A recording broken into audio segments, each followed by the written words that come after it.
ایصال ثواب کا شرعی ثبوت بنت عزیز احمد انڈیا سے، کیا مردے کو ایصال ثواب کرنا قرآن و حدیث سے ثابت ہے؟ ایک عالم سے سنا ہے کہ رسول اللہ صلی اللہ علیہ وسلم کے زمانے میں بہت سے صحابہ کا انتقال ہوا، لیکن آپ صلی اللہ علیہ وسلم نے کسی کے لیے ایصال ثواب کرنے کا اہتمام نہیں کیا اور صحابہ کرام نے بھی اس پر عمل نہیں کیا۔ ایصال ثواب حدیث سے ثابت ہے۔ صحابیہ رسول اللہ صلی اللہ علیہ وسلم کے پاس آئیں، عرض کیا یا رسول اللہ ان امی توفیت عنی افاتصدق عنہا، یا رسول اللہ میری والدہ کا انتقال ہو گیا ہے، کیا میں ان کی طرف سے صدقہ کر سکتی ہوں؟ آپ صلی اللہ علیہ وسلم نے فرمایا نعم، ہاں صدقہ کر سکتی ہو۔ تو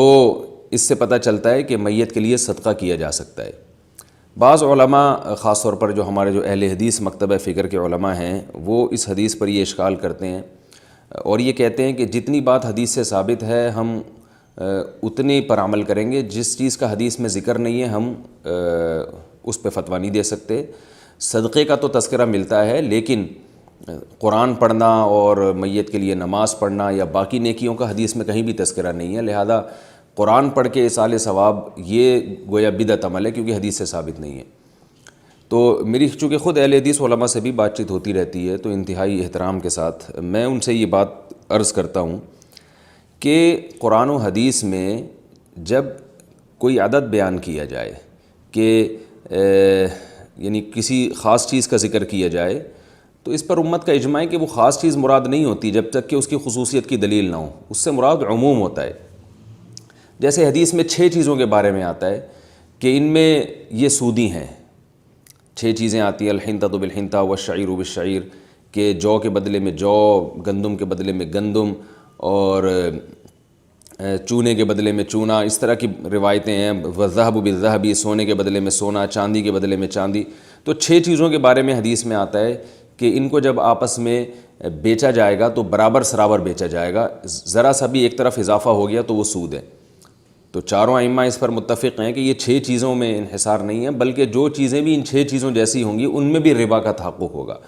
مثال کے طور پر یہ جو کرنسی ہے جس میں آج ہم لین دین کرتے ہیں، کرنسی کو کرنسی کے بدلے میں بیچنا، اس میں اضافے کے ساتھ اسی ملک کی کرنسی ہو تو آپ 10 روپے دے کر 11 روپے نہیں لے سکتے، یہ حرام ہے، ناجائز ہے، حالانکہ 6 چیزوں میں کرنسی کا تو تذکرہ کہیں بھی نہیں ملتا۔ اب اگر کوئی یہ کہے کہ 1 لاکھ روپے دے کر کسی سے ایگریمنٹ کر کے 1.5 لاکھ روپے لینا جائز ہے، اور حرام کیوں ہے؟ حرام اس لیے ہے کہ جی وہ حدیث میں تو 6 چیزوں کا تذکرہ ہے، کرنسی کا تو تذکرہ ہی نہیں ہے، تو ظاہر ہے یہ 100% غلط بات ہوگی، یہ فتویٰ بالکل غلط ہوگا۔ حدیث میں تذکرہ ہے، صراحتاً نہیں ہے، دلالتاً ہے۔ بعض چیزیں الفاظ سے ثابت ہوتی ہیں، بعض دلالت سے ثابت ہوتی ہیں۔ اس کی اور مثال ہے، قرآن مجید میں آتا ہے وَلَا تَقُل لَّهُمَا اُفٍّ، ماں باپ کو اف بھی مت کرو۔ اب اس میں کوئی یہ کہے کہ قرآن نے اف کرنے پر پابندی لگائی ہے، جوتے مارنے کا تو کوئی تذکرہ نہیں ملتا، لہذا معاذ اللہ جوتے مارنا جائز ہے، تو یہ کہا جائے گا بھائی جب اف کرنا حرام ہے، اس کی وجہ یہ ہے، اس کی علت یہ ہے کہ اس سے تکلیف ہوتی ہے، تو اس سے پتہ چلتا ہے کہ جوتے مارنا بھی بطریق اولا حرام ہے، کیونکہ اس سے تو اور زیادہ تکلیف ہوتی ہے۔ تو یہ کہنا کہ حدیث میں تذکرہ نہیں ہے یہ غلط ہے، حدیث میں تذکرہ ہے، لیکن آپ دلالت النص سے پتہ چلتا ہے، آپ غور کریں گے، تفکر کریں گے تو آپ کو ملے گا حدیث میں۔ جیسے اہل حدیث عالم جو یہ بات کہتے ہیں نا کہ صدقے کا ذکر ہے تو ہم صدقہ تو کریں گے، باقی چیزوں کا تذکرہ نہیں ہے، تو صدقے والی حدیث میں باقی چیزوں کا بھی تذکرہ ہے۔ تو ان علماء سے میں ایک بات عرض کرتا ہوں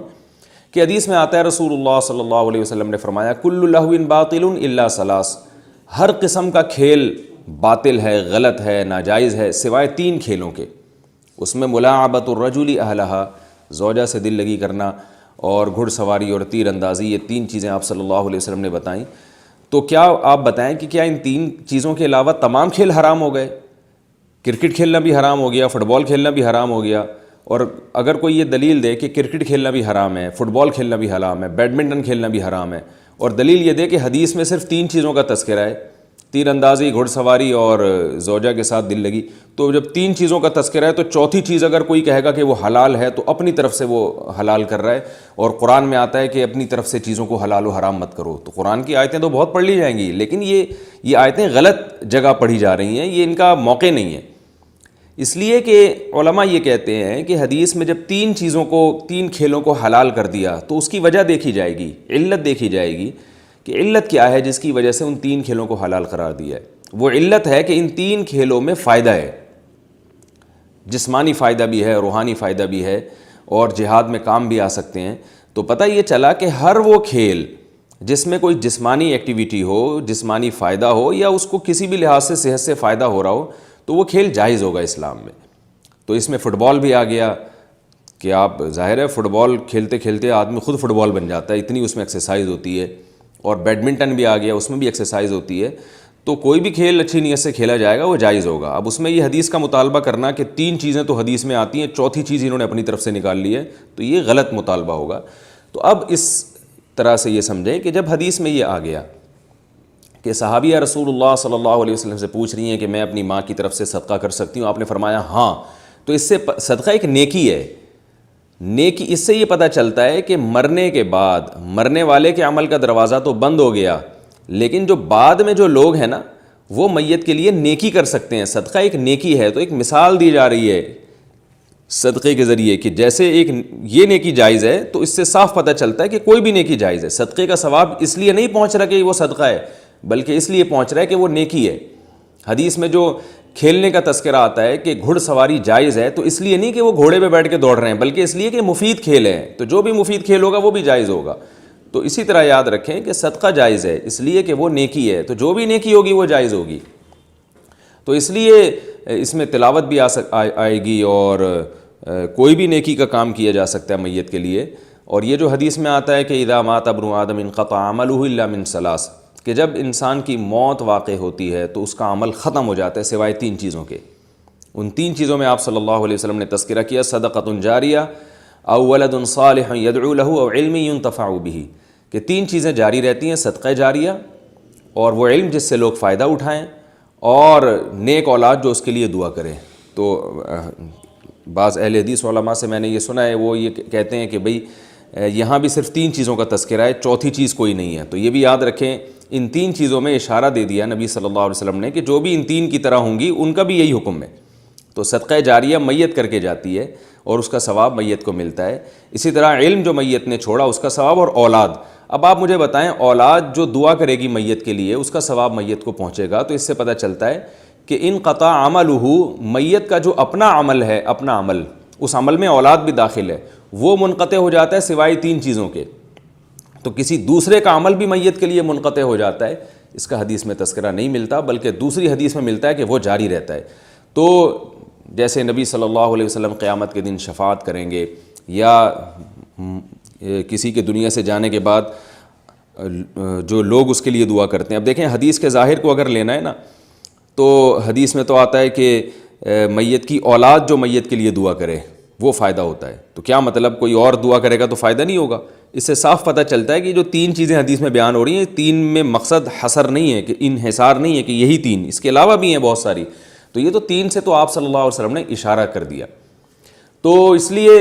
راجح قول ہماری رائے میں یہی ہے کہ میت جب دنیا سے جاتی ہے تو کوئی بھی نیکی کر کے اس کو ثواب پہنچایا جا سکتا ہے۔ ہاں، یہ جو ایک اشکال کیا کہ رسول اللہ صلی اللہ علیہ وسلم سے کہاں ثابت ہے کہ کسی کے لیے آپ صلی اللہ علیہ وسلم نے ایصال ثواب کیا ہو، یا صحابہ سے کہاں ثابت ہے، تو یاد رکھیں اجتماعی سطح پہ ایصال ثواب کا اہتمام کرنا یہ بدعت ہے، کیونکہ رسول اللہ صلی اللہ علیہ وسلم نے اگر اجتماعی سطح پہ یہ کام کیا ہوتا، میت کو ثواب پہنچانے کے لیے کوئی کام کیا ہوتا یا صحابہ نے کیا ہوتا، تو یقیناً وہ چھپتا نہیں پھر لوگوں سے۔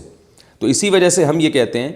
کہ اجتماعی سطح پہ قرآن خوانی کرنا میت کو ثواب پہنچانے کے لیے، اجتماعی سطح پہ کوئی عمل کرنا یہ بالکل بدعت ہے، کیونکہ اجتماعی سطح پہ اگر کوئی عمل ہوتا تو صحابہ سے وہ ثبوت ہوتا، یعنی وہ چھپتا نہیں ہم سے، صحابہ نے کیا ہوتا تو یقیناً اس کو دیکھنے والی ایک جماعت ہوتی ہے، کچھ چند لوگ ہوتے وہ نقل کرتے۔ تو نقل نہیں ہے تو اس کی علامت ہے کہ اجتماعی سطح پہ ثابت نہیں ہے۔ باقی رہا انفرادی مسئلہ، تو انفرادی سطح پہ جب ایصال ثواب کیا جاتا ہے تو دل میں محض نیت کی جاتی ہے کہ میں یہ عمل کر رہا ہوں، اے اللہ اس کا ثواب میت کو پہنچا دے، تو یہ چیز چھپی ہوئی چیز ہے۔ اس کے بارے میں یہ کہنا کہ نبی یا صحابہ سے ثابت نہیں ہے، تو ثابت اس لیے نہیں ہے کہ یہ چھپا ہوا عمل ہے، کوئی بھی صحابہ اور نبی صلی اللہ علیہ وسلم سے نیک عمل ثابت ہے۔ اب نیک عمل میں آپ کی نیت کیا ہے کہ یہ میت کو ثواب ملے یا نہ ملے، یہ نیت تو تھوڑی کوئی بیان کرے گا، یہ نیت تو نقل نہیں ہوگی نا، یہ تو دل کا حال ہے۔ نقل تو وہ عمل ہوتا ہے جو ساری دنیا دیکھ رہی ہو، تو یہ عمل نقل نہیں ہوا، تو نقل نہ ہونا یا روایت میں یا حدیث میں اس کا تذکرہ نہ ہونا اس کی علامت نہیں ہے کہ صحابہ یا نبی نے یہ عمل کیا ہی نہیں ہے سرے سے، یہ اس کی علامت نہیں ہے۔ ہاں اجتماعی سطح پہ کیا ہوتا تو ضرور نقل ہوتا، کیونکہ وہ ساری دنیا دیکھتی ہے، لیکن نیک عمل کیا اور دل میں آپ کی نیت کیا تھی، یہ نیت کوئی بیان کرنے والا نہیں ہے۔ تو ہم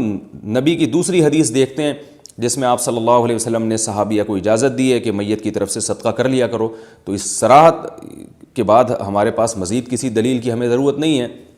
اسے صاف پتہ چلتا ہے کہ بھئی میت کے لیے نیک عمل کیا جا سکتا ہے، لہذا اب اس میں اصرار کرنا کہ صرف صدقہ جائز ہے باقی چیزیں جائز نہیں ہیں، تو یہ بالکل ایسا ہی ہوگا جیسے 3 کھیل جائز ہیں باقی کھیل جائز نہیں ہیں، مرنے کے بعد 3 عمل جاری رہتے ہیں باقی کوئی کسی اور کی دعا کا میت کو ثواب ہی نہیں ملتا، تو یہ بالکل ایسے ہی بات ہو جائے گی۔ ہاں یہ ضرور ہے کہ یہ مسئلہ بہرحال ہے اختلافی،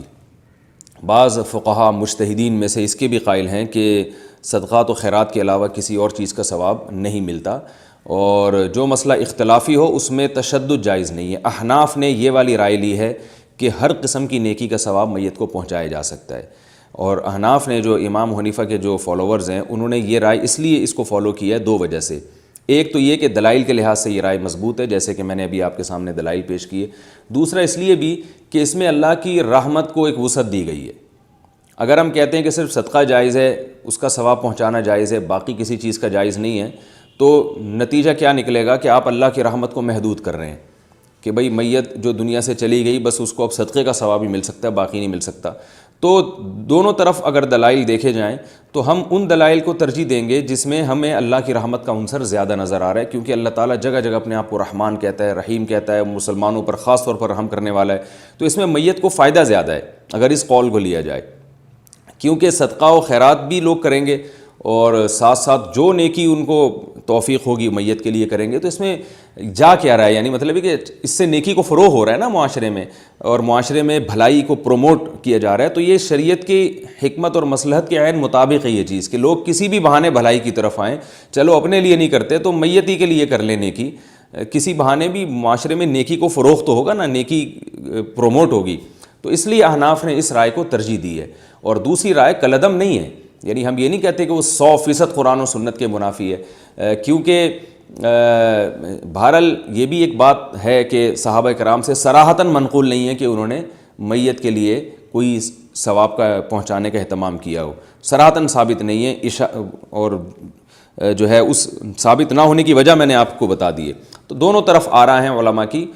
لہذا کوئی کسی بھی قول پر عمل کرتا ہے تو وہ ٹھیک ہے۔ ہم اس قول کو لیتے ہیں جو احناف کا قول ہے، اس کی وجہ میں نے آپ سے عرض کر دی ہے کہ اس میں اللہ کی رحمت کی وسعت بھی زیادہ ہے، اور اس میں میت کو ثواب بھی ہے، اور اس بہانے معاشرے میں نیکی کو فروغ بھی ملتا ہے۔ تو البتہ آخر میں ایک بات ضرور کروں گا کہ دیکھیے، میں نے عرض کیا کہ یہ ٹھیک ہے، ہماری رائے میں یہ جائز ہے کہ آپ کوئی بھی نیکی کا ثواب پہنچا سکتے ہیں، لیکن اس میں 2 چیزوں کا اہتمام بہت ضروری۔ نمبر 1، اجتماع ثابت نہیں ہے، اس لیے میت کے لیے اجتماعی سطح پہ قرآن خوانی کرنا بہرحال بدعت عمل ہے، اس سے اجتناب کرنا ضروری ہے، کیونکہ اجتماع کے لیے الگ سے ثبوت چاہیے جو کہ قرآن و سنت میں ہمیں اور اسلاف میں کہیں بھی نہیں ملتا۔ دوسری بات یہ کہ جس چیز کا حدیث میں صراحتاً ذکر ہے اس کو زیادہ فوکس کرنا چاہیے۔ اب دیکھیے حدیث میں آتا ہے نا، ہر کھیل باطل ہے سوائے 3 کے۔ 3 کھیلوں میں جو ہے وہ آپ صلی اللہ علیہ وسلم نے گھڑ سواری کا بھی تذکرہ کیا، تو یہ 3 کو جو فوکس کیا جا رہا ہے، یقیناً یہ کھیل تو ایسے ہیں جن پر نبی صلی اللہ علیہ وسلم کی گویا مہر لگ گئی ہے کہ یہ تو فائدے مند ہے۔ اب آپ ان کھیلوں کو چھوڑ کر زیادہ فوکس کر رہے ہو کرکٹ کو، اور دلیل یہ دے رہے ہو کہ ہر وہ کھیل جو صحت کے لیے مفید ہے، تو ٹھیک ہے کرکٹ بھی کھیل سکتے ہیں آپ، لیکن زیادہ مفید تو وہی ہوگا نا جس کا حدیث میں صراحتاً تذکرہ ملتا ہے۔ تو اسی طرح یاد رکھیں کہ اگر آپ حدیث کو فالو کرنا چاہتے ہیں تو ایصال ثواب کے جتنے بھی طریقے ہیں جو جائز طریقے ہیں، یعنی اجتماع نہ ہو، اجتماعی سطح پہ نہ ہو، تو وہ سارے ٹھیک ہیں، لیکن فوکس اس کو کریں جس کا حدیث میں صراحتاً ذکر ہے، اور وہ ہے صدقہ و خیرات۔ جبکہ میں مشاہدہ کر رہا ہوں کہ آج کل لوگ صدقات و خیرات کو زیادہ فوکس نہیں کرتے، قرآن خوانیوں پہ زیادہ زور لگاتے ہیں لوگ۔